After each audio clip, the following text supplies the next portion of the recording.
अच्छा, इसमें ये भी होता है कि जो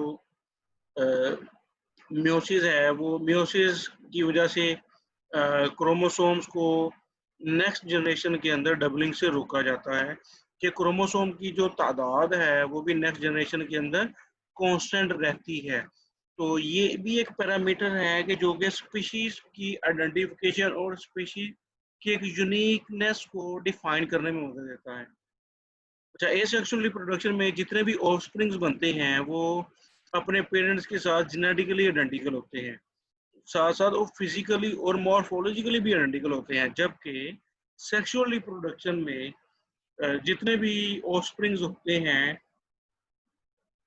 वो अपने पेरेंट्स से डिफरेंट होते हैं। नए वेरिएशंस, नए कॉम्बिनेशन जैसा कि आप अपने आप में देख लें इंसानों में कि जितने भी बच्चे होते हैं, वो बहन-भाई आपस में भी काफ़ी हद तक मुख्तलिफ होते हैं, अगरचे कि कुछ सिमिलैरिटीज़ भी होती हैं।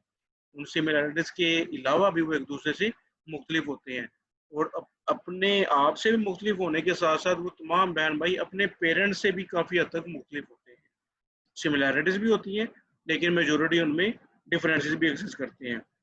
अच्छा, एसेक्सुअल रिप्रोडक्शन है, ये आम तौर पे प्लांट्स में कुछ हद तक जो अनडिफरेंशिएटेड एनिमल्स हैं, उनके अंदर ये पाई जाती है, हाइड्रा, सी एनीमोन्स के अंदर। जबकि सेक्सुअल मेथड जो है, ये हायर प्लांट्स और हायर एनिमल्स के अंदर ये एग्ज़िस्ट करती है। लेकिन इसकी वजह से जो लिविंग ऑर्गेनिज़्म है, उनकी तादाद में इतनी तेज़ी से इज़ाफ़ा नहीं होता। जबकि एसेक्सुअल मेथड है, इसमें लिविंग ऑर्गेनिज़्म की जो तादाद है, इसमें बड़ी तेज़ी से इज़ाफ़ा होता है। रैपिडली पॉपुलेशन साइज़ को अटेन कर लिया जाता है। भी पैदा करती है और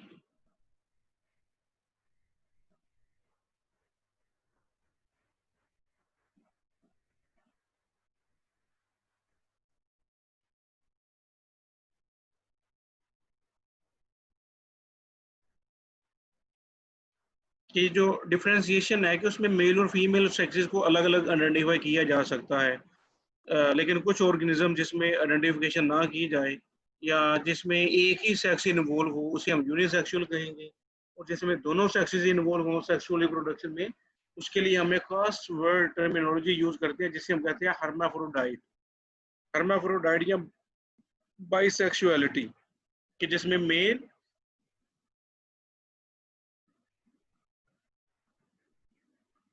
मेल और फीमेल जो है एक ही ऑर्गेनिज्म के अंदर एग्जिस्ट करते हैं, उसे हम हर्माफ्रोडाइट कहते हैं।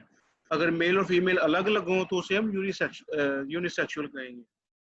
तो advance mode of sexual reproduction की वजह से ही यूनिसेक्सुअलिटी सामने आई है, जिसमें मेल ऑर्गेनिज्म स्पर्म्स पैदा करता है और फीमेल ऑर्गेनिज्म अपने एग्स को प्रोड्यूस करती है। या प्लांट्स के अंदर भी ये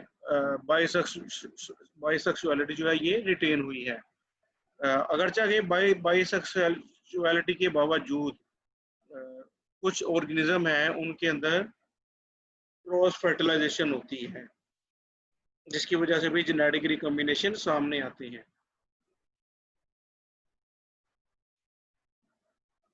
अच्छा, फर्टिलाइजेशन का तो आपको बता ही दिया था पहले कि ये कैसा प्रोसेस है, इसकी डेफिनेशन है कि जिसमें मेल और फीमेल गैमेट्स आपस में फ्यूज करते हैं और जिससे जाइगोट बनता है। अच्छा, अब इस फर्टिलाइजेशन की बेस पे भी लिविंग ऑर्गेनिज्म को 3 ग्रुप्स में डिवाइड किया जाता है कि क्या फर्टिलाइजेशन इंटरनल है, क्या फर्टिलाइजेशन एक्सटर्नल है। लिहाजा इस बेस पे जो लिविंग ऑर्गेनिज्म की क्लासिफिकेशन है उसको हम डिस्कस करते हैं। वो एनिमल्स जिसके अंदर फर्टिलाइजेशन एक्सटर्नल हो। एक्सटर्नल फर्टिलाइजेशन खास तौर पे मछलियों के अंदर होती है, फिशेस के अंदर होती है कि जिसमें मेल गैमेट्स जो है वो पानी में स्विम करते हुए वो एग्स के साथ जाके बाइंड करते हैं और जाइगोट भी वाटर में बनता है और जाइगोट से जो एम्ब्रियो है वो खुद ही वाटर में बनता है और फीडिंग स्टेज में वो ट्रांसफर हो जाता है। तो इस तरह की जो फर्टिलाइजेशन है कि जिसमें पानी के अंदर जो है वो सेक्स सेल या गैमेट्स आपस में फ्यूज करें और वाटर के अंदर ही उनका जाइगोट बने। फ्रॉग के अंदर भी यही होता है, तो इसे हम कहते हैं एक्सटर्नल फर्टिलाइजेशन। उसके बाद दूसरी इसमें एग्जाम्पल है खुश्की के जो जानदार हैं, उसके अंदर फर्टिलाइजेशन इंटरनल होती है। तो कुछ जानदारों के अंदर जो है एक हैवी क्वांटिटी में स्पर्म जो है वो फीमेल बॉडी के अंदर ट्रांसफर किए जाते हैं।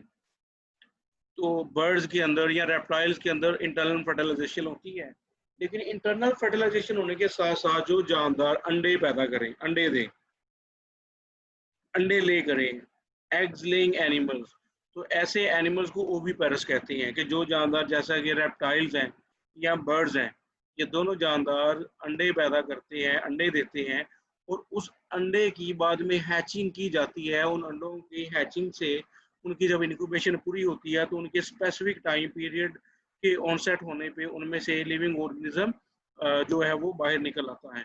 लिहाजा ऐसे जानदारों में अंडों की हिफाजत की जाती है ओवीपेरस में। ओवीपेरस, ओवी वर्ड ही ओवस से निकला है, ovi mean eggs, eggs laying animals are called as oviparous. ये आपके एग्जाम के हवाले से एक इंपॉर्टेंट शॉर्ट क्वेश्चन भी है।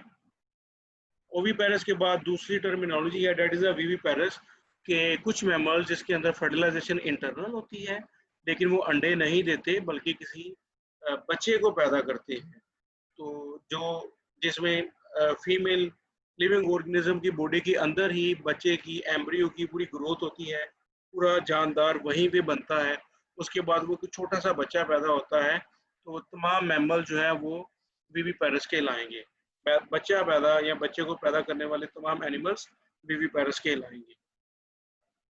ये जितने भी पिक्चर में एनिमल्स आपके सामने शो हो रहे हैं ये तमाम के तमाम विविपेरस की कैटेगरी में आते हैं। अच्छा, इसके बाद एक दूसरी थर्ड कैटेगरी है या फोर्थ कैटेगरी है जिसको हम कहेंगे ओवो विविपेरस। जैसा कि कुछ मैमल्स हैं, डक बिल प्लेटिपस या स्पाइनी आंट ईटर, ये है डक बिल प्लेटिपस, कि ये बज़ाहिर तो फर्टिलाइजेशन इसमें इंटरनल है लेकिन ये अंडे देता है ये मैमल, अंडे देता है, शेल्ड एग होते हैं, और जैसे ही उस शेल्ड एग के अंदर डेवलपमेंट कंप्लीट हो जाती है तो उसमें से चूजे बाहर आते हैं, और वो जो चूजे होंगे वहाँ जो जो से छोटे बच्चे होंगे वो अपनी माँ का दूध पीते हैं।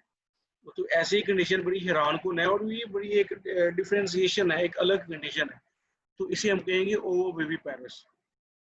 तो ये ओवो विविपेरस वाली कंडीशन है जिसमें जो है ये अंडों में से बच्चे निकलते हैं और वो मैमल्स के अंडे होते हैं, डक बिल प्लेटिपस और स्पाइनी आंट ईटर। ये दोनों ज़रा एक्सेप्शनल कंडीशन है इस हवाले से। तो ये क्लासिफिकेशन आपके एग्जाम में एज ए लॉन्ग क्वेश्चन भी आ सकती है। Define and classify the group of animals based on the fertilization. लिहाजा फर्टिलाइजेशन की बेस पे जानदारों को 4 ग्रुप्स में डिवाइड किया जाता है। सबसे पहले इंटरनल फर्टिलाइजेशन और एक्सटर्नल फर्टिलाइजेशन। एक्सटर्नल फर्टिलाइजेशन में बर्ड्स वगैरह फिश और फ्रॉग्स वगैरह आते हैं, उसकी एक ही टाइप है। जबकि इंटरनल फर्टिलाइजेशन में 3 टाइप्स हैं, ओवीपेरस, विविपेरस एंड ओवोविविपेरस। ये तीनों टाइप्स हैं। ये एग्जाम्स में लॉन्ग क्वेश्चन के रेफरेंस से आप लोगों को तैयार करना होगा और बहुत ही इंपॉर्टेंट और इंटरेस्टिंग लॉन्ग क्वेश्चन है। और जबकि इसमें अलग अलग से 3 छोटे शॉर्ट क्वेश्चन भी बनते हैं और साथ यहाँ पे कुछ एमसीक्यूज या ऑब्जेक्टिव भी बनाया जा सकता है। लिहाजा आप लोगों ने इसको ज़रा ज़्यादा तवज्जो से और अहमियत से आपने ये वाला लेसन प्रिपेयर करना है। तो आज का सेशन स्टूडेंट यहीं पे वाइंड करते हैं। अगर किसी ने कोई क्वेश्चन पूछना हो तो वो मेरे साथ डिस्कस कर सकता है या मुझे ईमेल कर सकता है या व्हाट्सएप ग्रुप में भी वो अपना क्वेश्चन वहाँ पे ड्रॉप कर सकता है।